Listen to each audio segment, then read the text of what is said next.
quit sugar for 7 days. And what happened on day 3 almost made me quit. I thought sugar was just food, but after this challenge, I realized it had way more control over me than I ever imagined. For years, sugar was a normal part of my day. A sweet drink here, a snack there, a dessert after dinner, nothing crazy. At least that's what I thought. So I decided to do a simple experiment. No sugar. For 7 days, no cheats, no excuses, just me versus my cravings. And honestly, I wasn't prepared for what happened next. Day 1. The first day felt easy. Too easy. I was confident. I thought people were exaggerating when they talked about sugar cravings. The morning was normal. The afternoon was normal. Everything seemed fine. But later that night, something strange happened. I opened the fridge without even thinking. Not because I was hungry, just because my brain expected something sweet. That's when I realized this challenge was going to be harder than I thought. Day 2. The second day hit differently. Now my brain knew sugar was gone and it wasn't happy about it. Every advertisement, every snack, every drink suddenly looked amazing. The cravings were constant. And the worst part? I couldn't stop thinking about food. Not healthy food, sugar. My brain kept trying to convince me. Just one bite, just one cookie, just one drink. Nobody will know. But despite all of that, I kept going. Day 3. This was the hardest day. The cravings were intense. I kept thinking about sweets almost every hour, and that's when I learned my first lesson. Most people think they're hungry, but many times they're just craving sugar. There's a difference. Real hunger builds gradually. Sugar cravings appear suddenly. If you're trying to quit sugar, learning that difference can make the challenge much easier. One thing that helped me was drinking more water. Sometimes what feels like a craving is actually dehydration. Day 4.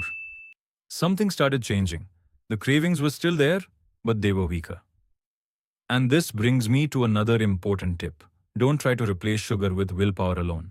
That's a mistake. Instead, replace sugary snacks with healthier options. Fruit, Greek yogurt, nuts. Because if you only rely on discipline, eventually your discipline runs out. Creating a better environment is much easier than fighting temptation all day. Day 5. My energy felt more stable, and that's when I realized another problem. Many people use sugar as an energy source. When their energy drops, they reach for candy, a soft drink, or a sugary coffee. The problem is that sugar gives quick energy, but it also disappears quickly. That's why many people feel tired again a short time later. I started focusing more on protein and whole foods, and my energy became much more consistent. Day 6. By now, the cravings were fading. And I noticed something surprising. Food actually tasted better. Fruit tasted sweeter. Meals felt more satisfying. When you're constantly eating sugar, your taste buds adapt. Everything else feels less exciting. But after a few days without sugar, your sensitivity starts returning. And that's something I never expected. Day 7. I finally made it to the last day. And honestly, I expected a huge transformation. Maybe I would lose a lot of weight. Maybe I would feel completely different. Maybe all my cravings would disappear forever. But that's not what happened. The truth was much simpler.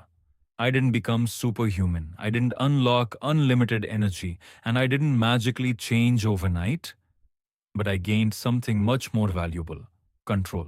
For the first time all week, I felt like I was making the decisions, not my cravings, not my habits, me, and that realization changed everything. Because most people think discipline is about being perfect, but it's not. Discipline is choosing the right thing, even when the wrong thing feels easier. After 7 days, sugar wasn't controlling me anymore, and that was the biggest victory of all. Conclusion. If you're thinking about quitting sugar, don't expect miracles, don't expect to lose 20 pounds in a week, and don't expect every day to be easy. But here's what I can tell you. The first few days are usually the hardest. After that, things get easier. Drink more water, eat enough protein, get enough sleep, and remember, the goal isn't perfection, the goal is progress. After 7 days, the biggest thing I gained wasn't weight loss, it wasn't more muscle, it wasn't even better energy. It was proof that I could control my habits instead of letting my habits control me.